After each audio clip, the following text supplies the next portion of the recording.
So as we were doing our beekeeping workshop or discussion, well, I'm talking to the video, we found a swarm that has moved in to a little water box, and so we may have a cutout to be done right here in the garden.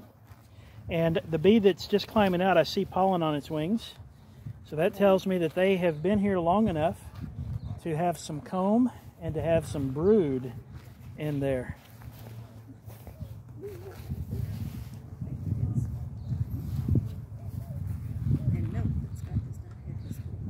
Yeah, this is a little bit risky. If they prove to be Africanized, I could regret this choice. But in town, oh, looky there. In town we have enough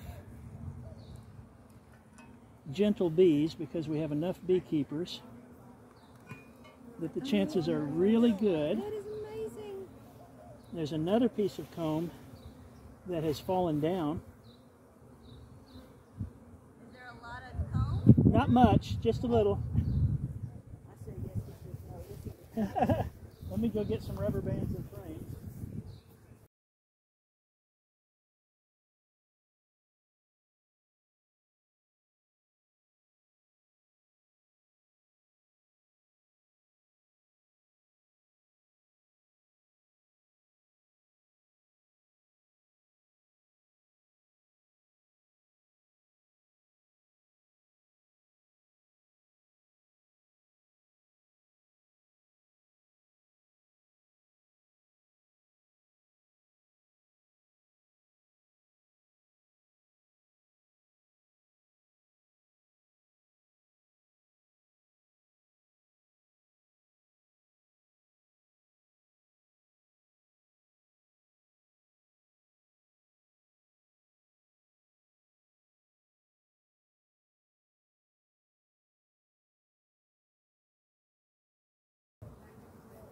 How long does one of your removals usually last? Well, I don't have a whole lot of them to compare to. What I would normally do, and what I think I'm ready to do at this point, is pack stuff up. Just let them sit there until evening. If they're still on the outside in the evening, a little smoke drifted across the sides will often persuade them to accelerate moving into the hive.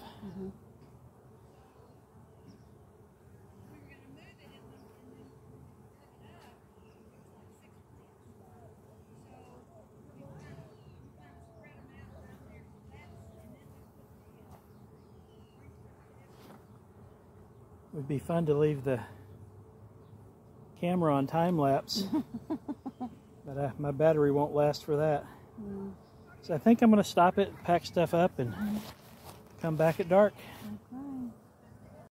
Here's the colony that we cut out this afternoon from this water box here at the Peterson Community Garden. A couple of interesting things are happening here. You can see the little bits of white wax on the side of the box. That shows that some of the bees have in mind to create an open-air hive here. And they just have a need, because of the diet they've had, I suppose, to secrete wax, and they put it there. Right now it looks like increasingly they're recognizing that they have an inside, and it looks like there's a stream of bees leaving the cluster on the side of the box and going inside. So as long as I see that stream continuing over the next few minutes, I may just let it naturally take its course. If they stop at some point, then I may apply some smoke to the cluster to try to encourage them to move in that direction more quickly. In fact, I think I'm going to do that anyway, just because night is falling. We've got clouds right over us. There were earlier predictions of rain. I think they've backed off of a lot of that. But I'm going to apply some smoke on this edge of the cluster. Just gentle smoke. just to try Sorry about the camera view. Just to try to encourage them to break that cluster and go inside.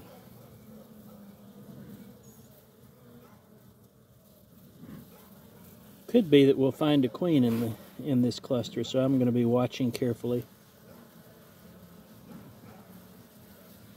If they start to go in the wrong direction, I'll smoke them back in the other direction.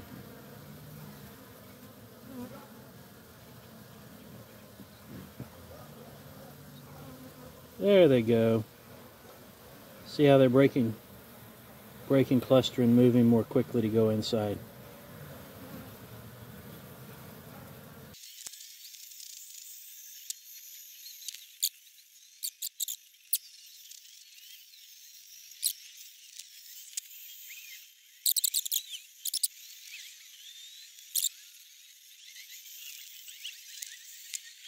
Alright, so this was taking enough time that I decided to go back to the truck and bring out my little mini tripod.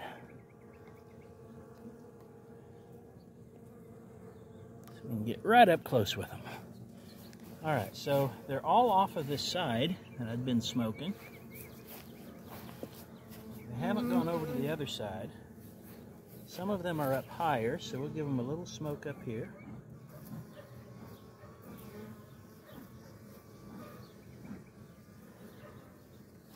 Some of them are in the grass near the water box. I'll just try to encourage them to get out of the smoke. It's not fun.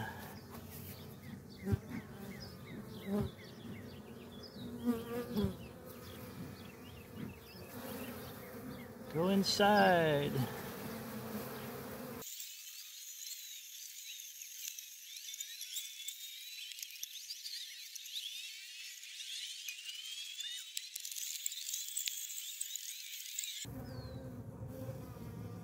Okay. I see about 3 stragglers. Well, now some more are coming out. Let me try one and see if one more.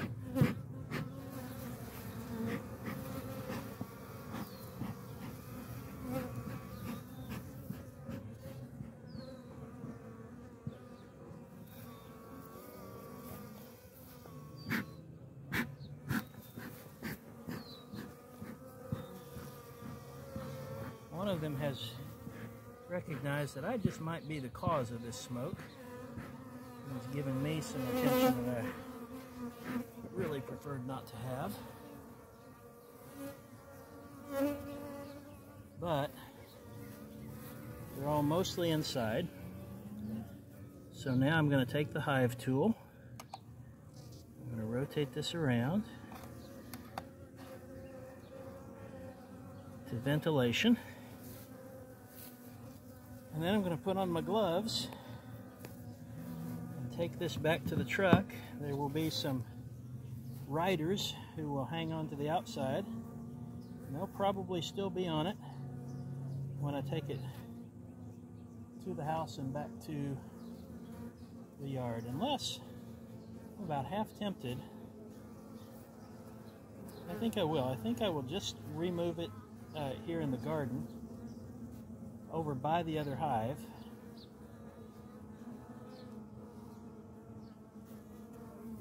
And let them build up strength here. I might eventually, when they get a little stronger, put them in the other half of the yellow hive. So we're going to leave those here for now. Actually, you know what? I'm going to set this back to the queen excluder opening, so that these other bees can go in, but the queen can't come out if we have the queen at all. So hopefully that will get the stragglers in the next few minutes while I set up a spot for them.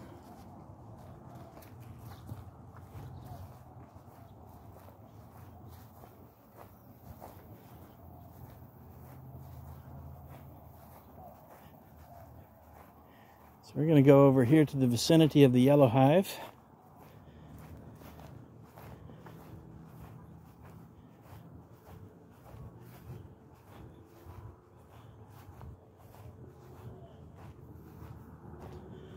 we've got a set of paving stones over here that I think I can use to give them a little platform. So I think I'm going to do that.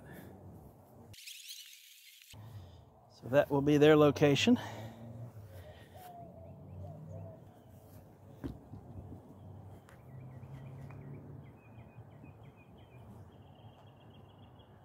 All right, I'll leave you here while I go get the hive.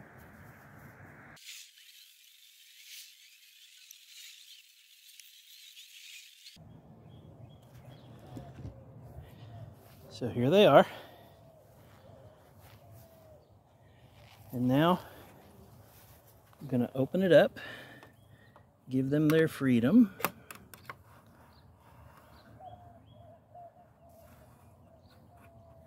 I'm going to keep it a little bit closed, somewhat reduced, so that if there are any robbing activity from the hive right here, they have a better chance to defend themselves. And that's where we'll let them grow for a while until we decide what we're going to do with them long term.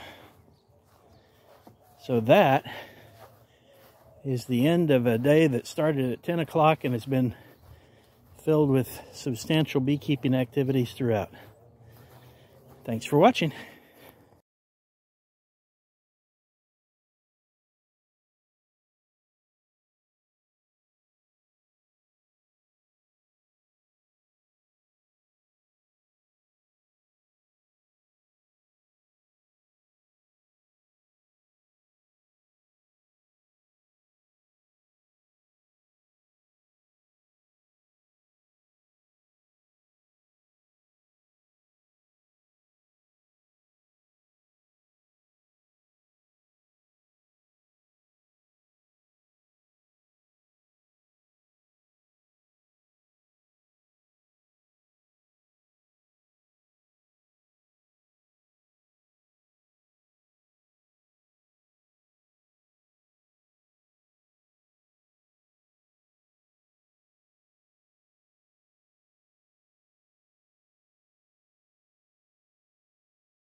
Thank you.